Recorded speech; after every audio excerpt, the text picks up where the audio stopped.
Claudio Maduro was a spectre haunting the dusty alleys of Ciudad Juárez, an anonymous shadow the city refused to see.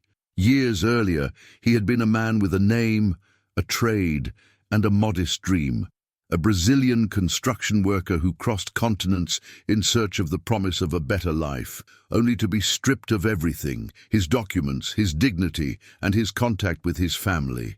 Now he was a ghost, a skeletal figure moving along the margins of a society that had chewed him up and spit him out.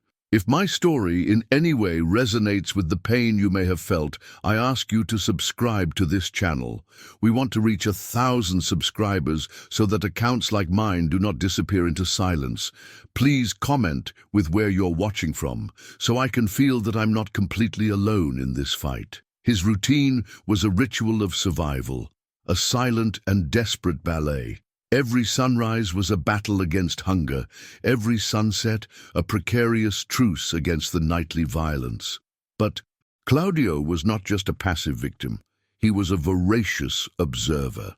His deep, tired eyes registered every detail of the underworld that surrounded him, the quick exchanges of packages, the nervous glances of addicts, the luxury cars with tinted windows that glided over the potholed streets like predators.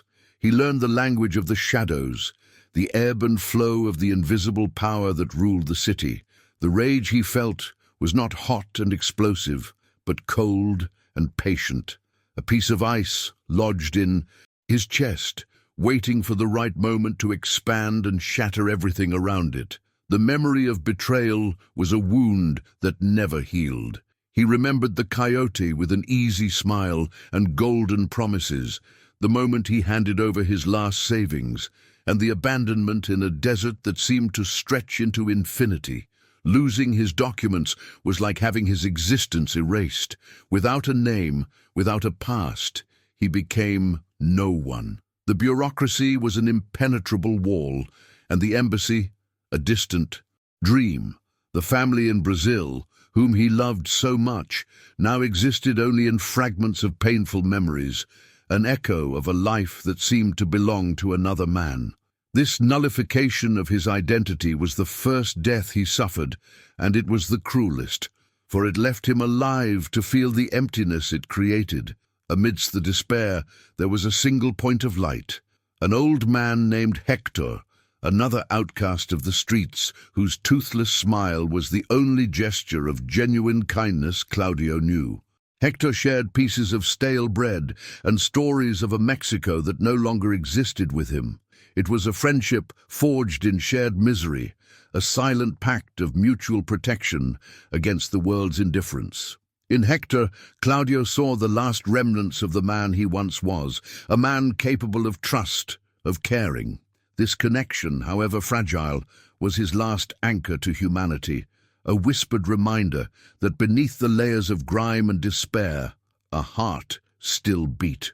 Ciudad Juárez itself was an oppressive character in the story of his life.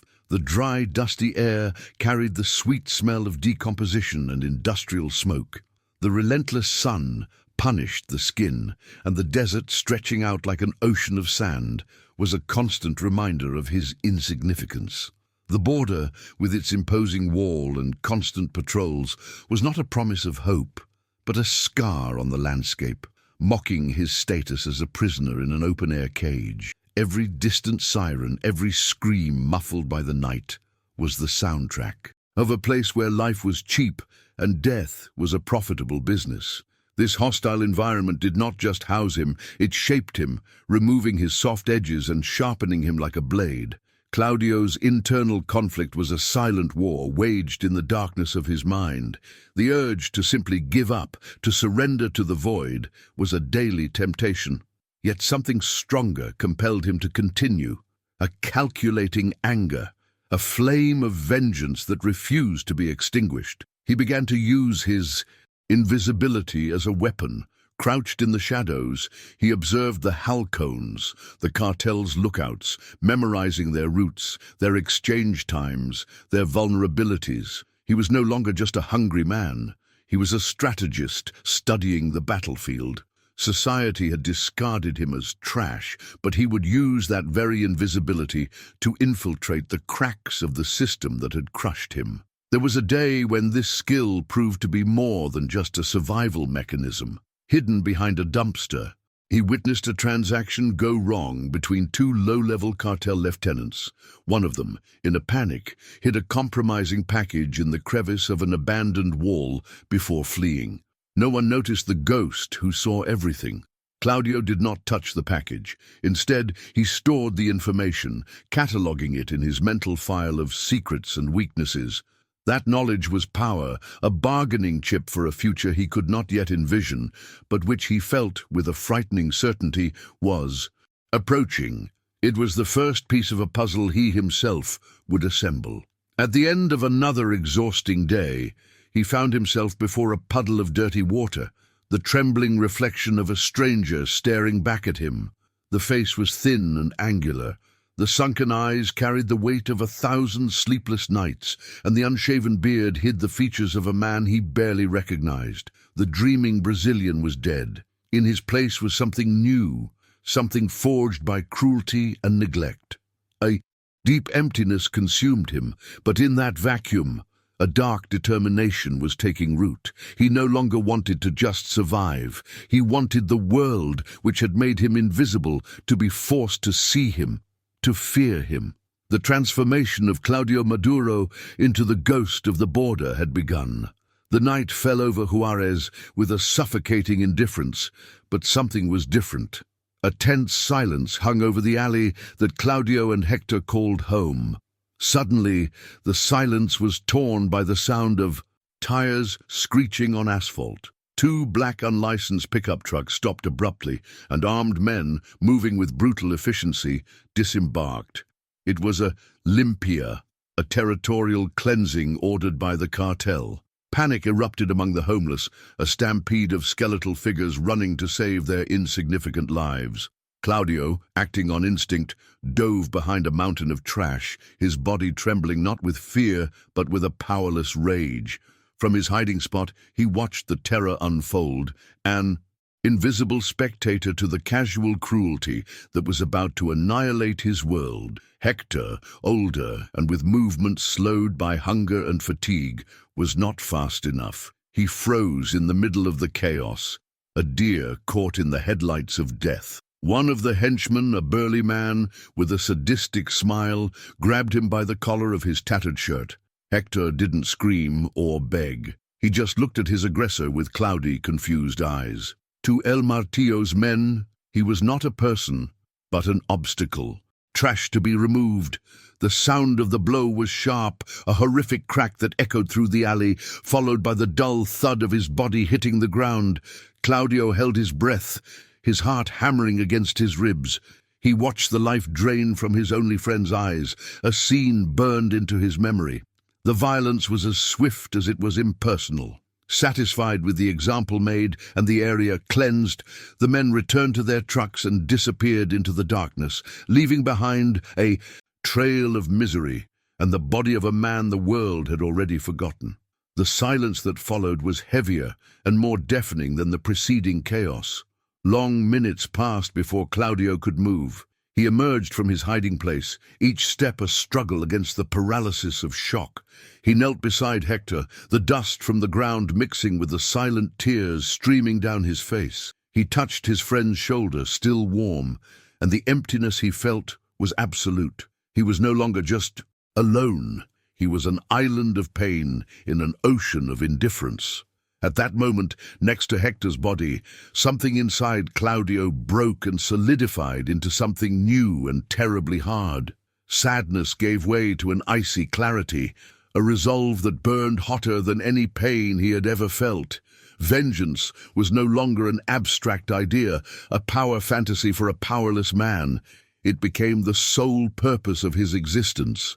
His eyes lifted from his friend's lifeless face and stared into the darkness where the murderers had gone. He would not run, he would not hide, he would hunt them. He would use the invisibility the system had imposed on him as his greatest weapon, becoming a ghost who would haunt not only his enemies, but the very power structure that created them. That decision was the birth of a new man, or perhaps the death of the last remnant of the old one. He would no longer wait for justice or for a miracle. He would become the very force of change, his own justice.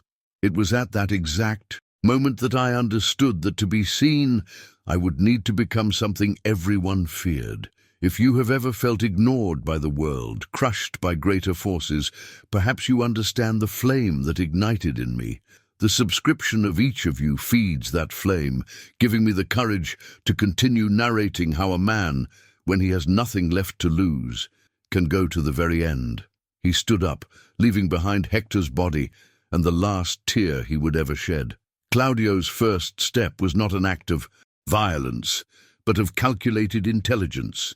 He remembered the package of drugs hidden by the panicked lieutenant and used that information as his key. He didn't seek out a boss, but a low-ranking soldier, a man whose face displayed the right mix of fear and ambition. Claudio approached him not as a threat, but as a resource. He offered the location of the lost package, not in exchange for money, but for a chance to work, any dirty job no one else wanted. He sold himself as a man with nothing to lose, and therefore nothing to fear. The soldier, seeing a chance to recoup his loss and gain favor, agreed, throwing Claudio into the lion's den without realizing he was inviting him in. The task was a test of stomach and character, to clean a safe house where a torture session had gotten out of control. The smell of blood and chemicals hung in the air, and the walls told a story of agony. Where others would have vomited or hesitated, Claudio worked with an inhuman efficiency. He scrubbed, wiped and disinfected, methodically erasing every trace of the brutality that had occurred there. He showed no disgust, no fear, no emotion at all. He was a machine, a ghost cleaning up the sins of others. This icy impassiveness, this ability to stare horror in the face and remain empty, was what got him noticed. He wasn't just a useful vagrant. He was something different, something unsettling. His macabre efficiency caught the attention of El Chacal, a young and impatient lieutenant eager to climb the ranks. El Chacal saw the world as a jungle, and in Claudio he didn't know if he saw a lamb or a wolf in disguise. The initial distrust was palpable. He tested Claudio with increasingly dangerous tasks, expecting him to fail or flee. But Claudio completed them all with the same silent precision. The relationship between them became a tense dance of power. El Chacal was the superior, but he grew increasingly dependent on the foreigner's competence. A grudging respect began to form, born, not of friendship, but of the mutual recognition that they were both survivors in a deadly game. The true initiation, the point of no return, came in the form of a direct order from El Chacal: execute a captured informant. They took the man to a vacant lot on the outskirts of the city. The informant wept and begged, but his pleas were lost in the desert wind. Claudio felt a tremor in his soul, an echo of the man he used to be, screaming in protest. But he silenced that voice with an iron will. He took the gun he was offered, his face a mask of indifference. The shot was precise, final. In that instant, as he watched the life drain from the man at his feet, he felt a vital part of himself die along with him. It was the price of his revenge, and he paid it without flinching. News of the act spread like wildfire. The Brazilian indigent was no longer a crime scene cleaner, he was an enforcer. He earned a nickname, El Silencioso, the Silent One. His reputation was built on a paradox. His total social invisibility made him terrifyingly visible within the cartel. No one knew where he came from, what motivated him, or what he was capable of. He didn't talk, didn't boast, didn't ask for anything. He just obeyed and executed with surgical precision. This aura of mystery made him a feared and respected figure. The ghost of the streets was now a ghost within the organization, a spectre whose loyalty and intentions remained indecipherable to all around him. His fame inevitably reached the ears of El Martillo, the cartel boss. A man of exaggerated appetites and violence, El Martillo was Claudio's opposite. He ruled through explicit fear, ostentation, and impulsive brutality. Intrigued by this strange new member, he summoned Claudio to his fortified mansion. El Martillo didn't see the cold intelligence in Claudio's eyes. He saw an outcast, an exotic amulet. He laughed at Claudio's quietness, interpreting it as submission. Underestimating him was El Martillo's first and greatest mistake. He kept him close, like a curious pet, a lucky ghost, never realizing he had just invited his own executioner into the center of his empire. The opportunity to prove his worth beyond brute violence arose when the cartel faced a logistical crisis. A rival cartel was intercepting their shipments with frustrating accuracy. El Martillo and his lieutenants, men of action and not of intellect, were at a loss. Claudio, who had spent years observing the city's patterns, asked for permission to analyze the maps and reports. In silence, he studied the data, and his mind, sharpened by the need for survival, identified something everyone else had missed. The interceptions didn't follow a geographical pattern, but a temporal one, tied to the shifts of corrupt police. He proposed a new, seemingly illogical route that exploited this gap. The plan was met with skepticism, but El Martillo's desperation led him to give his amulet a chance. The shipment was sent along Claudio's route, and as he had predicted, it passed without any issues. The success was resounding. El Martillo, jubilant, rewarded Claudio not with a share of the profits, but with something far more valuable: trust. He was taken out of field operations and made the boss's silent strategist. Sitting in a back room of the opulent mansion, Claudio now had access to vital information, to the secrets and weaknesses of the organization. He was exactly where he wanted to be, a virus silently installing itself into the enemy's nervous system. It was in this new role that his path crossed with Sophia's. She was one of the cooks in the mansion, a local woman whose family had been forced to work for the cartel to pay off a debt. Her eyes carried a deep sadness, but also a strength that kept her from breaking. One day, while he was having coffee in the kitchen, she recognized him. She remembered the skeletal man to whom she occasionally gave leftovers near the market. She didn't call him El Silencioso.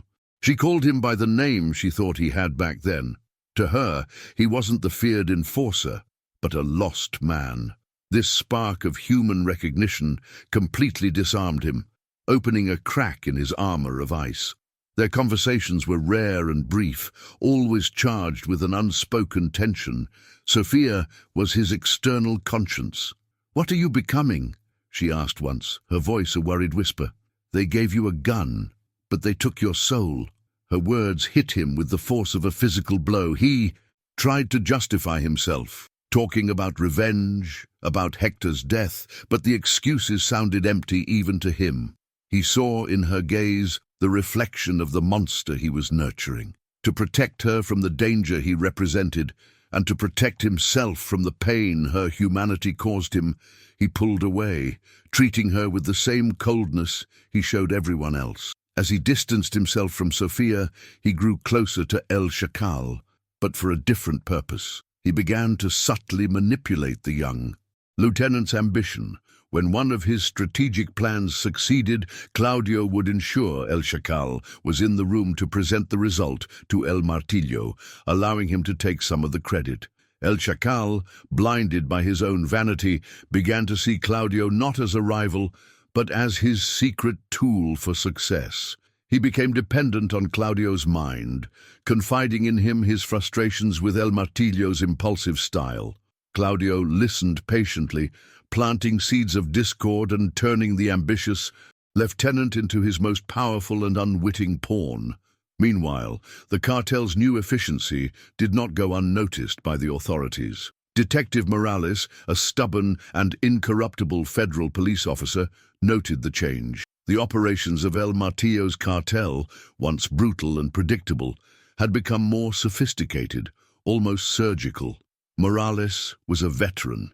He knew how to read the signs, and the signs pointed to a new intelligence behind the throne.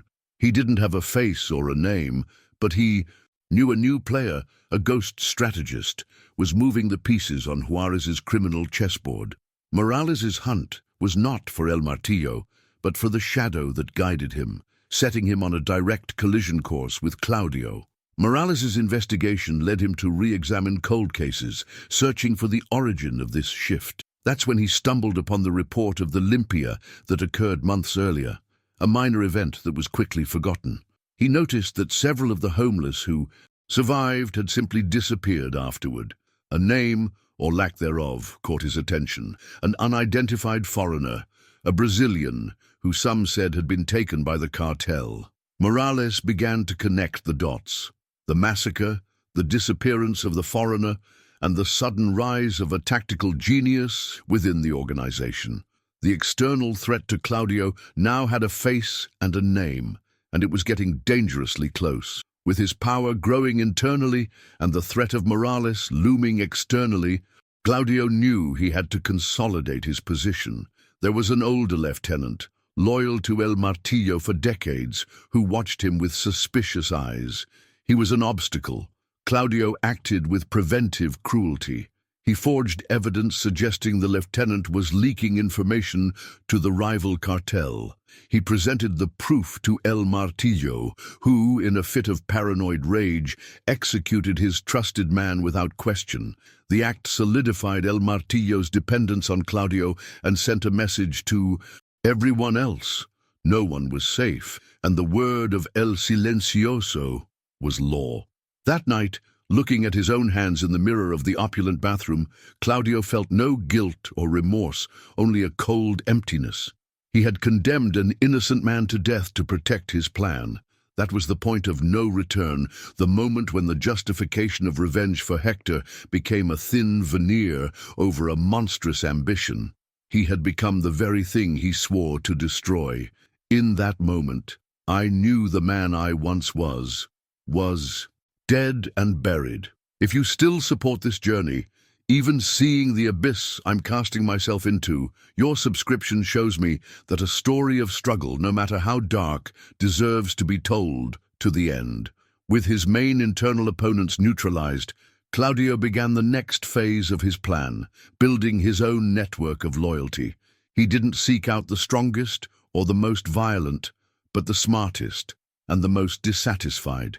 He approached lieutenants and soldiers who were tired of El Martillo's erratic leadership. He didn't promise them wealth or supreme power, but something far more seductive: order, stability, and a chance to survive. He spoke their language, the language of logic and strategy, a stark contrast to the screams and threats of their boss. Silently, he was assembling an army within the army, men loyal not to a name, but to a plan. El Martillo's paranoia, carefully nurtured by Claudio, began to spiral out of control. Minor operational errors were presented by Claudio as acts of treason. Whispers of discontent were twisted into conspiracies. The boss, whose only tool was violence, began to turn it on his own men. Each execution of a loyal member, based on Claudio's manipulations, was a brick removed from the foundation of his empire. El Martillo believed he was purging traitors and strengthening his power, when in fact he was isolating himself, weakening himself, and clearing the path for the silent man who stood by his side, watching it all with empty, calculating eyes. Detective Morales's pursuit intensified. Acting on a tip, his team raided one of Claudio's warehouses. The raid was a surprise, and for a brief moment, Claudio found himself cornered. But as the federal soldiers stormed in through the front, he used an escape route no one knew, a sewer tunnel he had mapped during his days as a homeless man. He emerged blocks away, covered in filth, but free. The escape was a vivid reminder that his past, the life of invisibility and misery he so despised, was still his greatest weapon for survival, a knowledge that none of his enemies possessed. Claudio's growing influence didn't go completely unnoticed by El Martillo, but he misinterpreted it. He noticed the quick glances and quiet words exchanged between Claudio and the cook Sofia. On a night of drunken paranoia, to test his amulet's loyalty, El Martillo dragged Sofia into the middle of the room and put a gun to her head, asking Claudio if there was anything he'd like to say. Claudio's world stopped. Outwardly, he remained impassive, his face a stone mask, but inside, a primal terror consumed him. He answered coldly that she was no one, just a servant.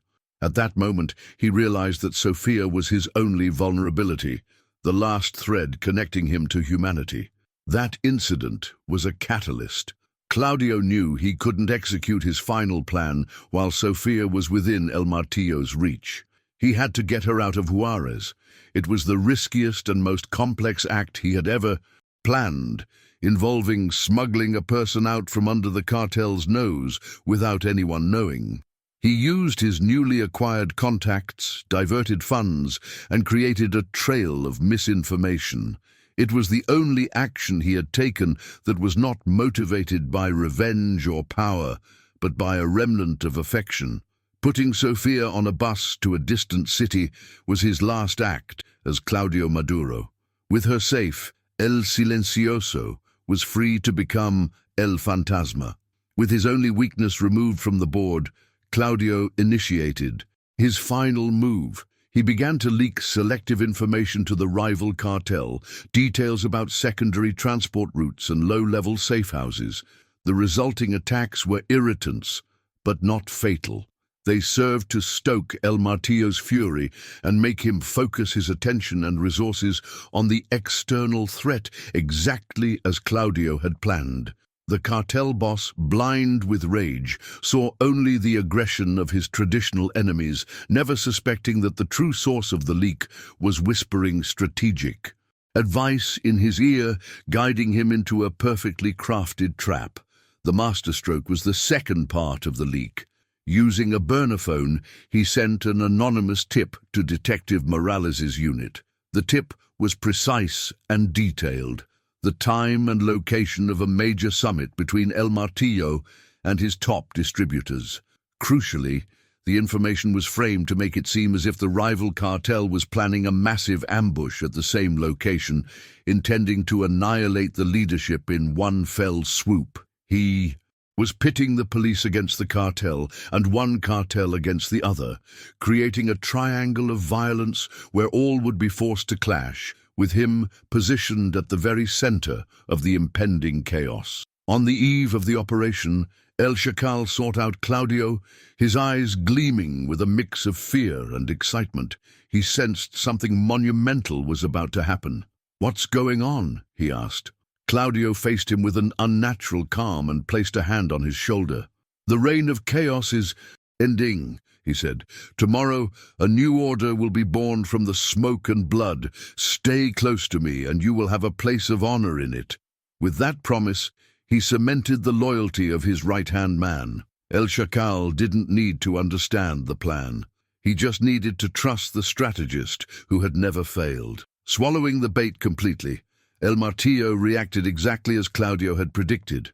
Informed of the rival cartel's supposed ambush, his arrogance wouldn't allow him to back down. Instead, he decided to counterattack. He rallied his best men, arming them to the teeth, and prepared to go to the meeting place, not as a negotiator, but as a warrior. He marched toward his own destruction, believing he was on his way to a glorious victory. At his side walked El Silencioso, his face inscrutable, his mind cold and precise, the silent architect of the end of an empire and the birth of another. The stage was set. The rival cartel's forces moved into position, waiting to strike. What they believed was a vulnerable shipment. Detective Morales' federal police units prepared to raid what they thought was a gang war zone, and El Martillo's army headed for the slaughterhouse, ready for a battle they could not win. Claudio watched all these pieces moving toward the collision point he had created. He was no longer a ghost hiding in the shadows. He was the conductor of an orchestra of death, and he was about to give the signal for the symphony to begin. The journey of development was complete. The time for the climax had arrived. El Martillo's convoy arrived at the abandoned warehouse under a lead-colored sky. The boss's arrogance was as palpable as the smell of rust and decay in the air. He expected to meet his distributors, but he found hell instead. The first shot came from a rooftop, and within seconds, the industrial complex turned into a kill zone. The rival cartel, positioned by Claudio, opened fire with fury. The surprise was absolute. In the midst of the deafening chaos of bullets and screams, Claudio moved like a spectre. As El Martillo's men fell, he remained in the rear, a calm director watching his masterpiece of destruction unfold. El Martillo, bellowing orders and firing wildly, was just a rabid animal caught in a patient hunter's trap. At the height of the clash between the two cartels, a third force erupted into the battle. The sirens were heard too late. Armored federal police vehicles smashed through the gates, and soldiers led by Detective Morales flooded the site, adding a new layer of violence to the chaos. The fragile alliance of us versus them disintegrated. Now it was every man for himself. Amid the carnage, Claudio guided El Chacal and the men he had won over to a defensive position he had chosen days before. From there, they watched the other two factions annihilate each other. He wasn't fighting to survive the battle. He was ensuring he would have enough men to rule when the smoke cleared. In a lull, amid the noise of reloading and cries of pain, the eyes of Claudio and Detective Morales met across the battlefield. No words were needed. Morales saw the unnatural calm, the cold intelligence behind the carnage, and knew he was looking at the mastermind, the true enemy. He raised his weapon, determined to neutralize the puppeteer, but a fresh volley of gunfire forced him to take cover. That brief moment of recognition was crucial. Claudio now knew that his identity as the new power in Juárez was exposed. To the law, victory, if it came, would be the beginning of a new war, a war no longer fought in the shadows, but in the spotlight. The tide of the battle turned against El Martillo. His loyal men were dead or dying, and he himself was wounded, cornered behind a pile of crates. It was then that he saw Claudio, unscathed, approaching him. Desperation made him see loyalty where none remained. "Silencioso!" he bellowed, his voice hoarse from smoke and fury. "Help me! We'll get out of here, and I'll kill every last one of these bastards." He still believed himself the master, the center of the universe, unable to conceive that the silent man beside him was the architect of his downfall. The noise of the battle seemed to fade, creating an intimate stage for the final act between the king and his executioner. Claudio approached, his weapon raised, and stopped before his boss. He didn't look at the approaching enemies. He looked directly into El Martillo's eyes, and then he slowly raised a gun, not towards the battle, but towards his boss's shocked face. The realization hit El Martillo like a bullet.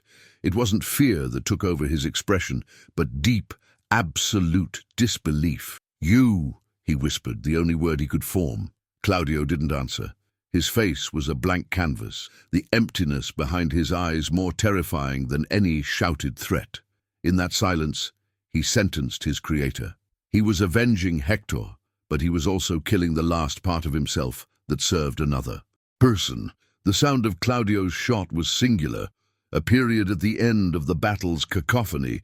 The bullet struck El Martillo in the center of his forehead, and the tyrant of Juárez fell unceremoniously to the filthy ground. Claudio's next action was instant and decisive. He didn't stop to savor the moment. He turned back to the battle, aimed at the remaining members of the rival cartel, and opened fire, shouting with a feigned fury that echoed through the warehouse. "Vengeance! They killed the boss! Get them all!" El Chacal and Claudio's other loyal men, seeing El Martillo's body and the clear new enemy, joined the cry. The narrative was rewritten in the blink of an eye. Claudio was not the traitor, but the first to avenge his fallen leader. When the last shot ceased, a heavy silence descended on the warehouse, broken only by the groans of the wounded. The surviving police had retreated, and the remnants of the rival cartel were annihilated. Claudio stood motionless amidst the bodies. The men who had followed him formed a circle around him, looking at him, waiting. El Chacal approached, understanding and fear visible on his face. No orders or proclamations were necessary. Claudio's authority was absolute, forged in blood and betrayal. By killing El Martillo, he had not only completed his revenge, but had also seized the throne. The invisible ghost now had a face and an empire. The climax was not the end of a war, but the beginning of a new and dark reign. Weeks later, Claudio Maduro, now known only as El Fantasma, occupied the office that had been El Martillo's. The leather of the chair was cold, and the whiskey in the glass was expensive and tasteless.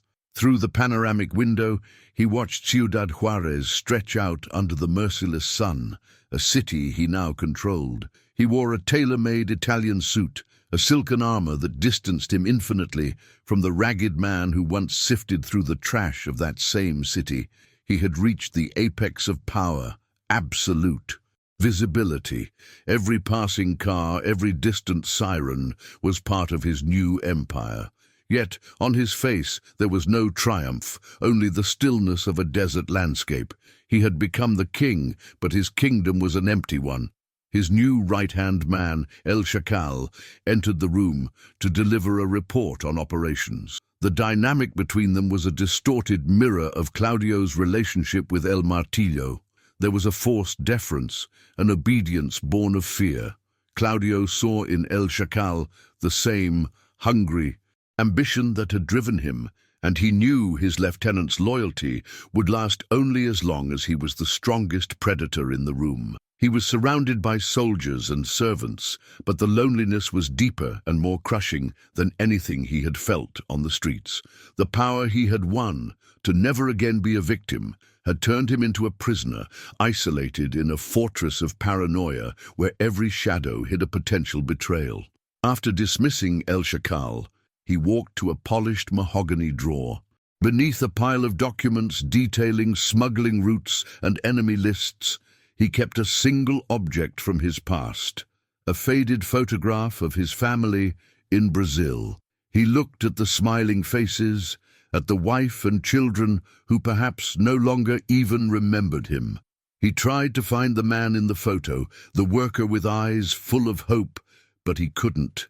That man was dead, and the ghost who replaced him felt no connection, only a dull ache, the grief for a soul he himself had executed. The picture was not a comfort, but the final, irrefutable proof of everything he had lost. The ring of a secure phone pulled him from his reverie. The call brought news he had been expecting. Detective Morales had not given up. He was assembling a federal task force with a single objective: to hunt down and dismantle El Fantasma's organization. At the same time, scouts from a rival southern cartel had been spotted in his territory, sniffing for weakness. His victory at the warehouse was not the end of the war. It was merely the conquest of a dangerous throne. The cycle of violence had not been broken. He had simply taken his place at its center. The hunter was now the most prized prey on the border, a king whose reign promised to be as bloody as it was brief. And so, my journey brought me to the top, a place of absolute power and infinite loneliness. I avenged my friend, but the echo of his death now mixes with the deafening silence of this office. I am a ghost, no longer of the streets, but of my own making, haunting the corridors of an empire built on bone. I'm deeply grateful to every one of you who subscribed and followed me here.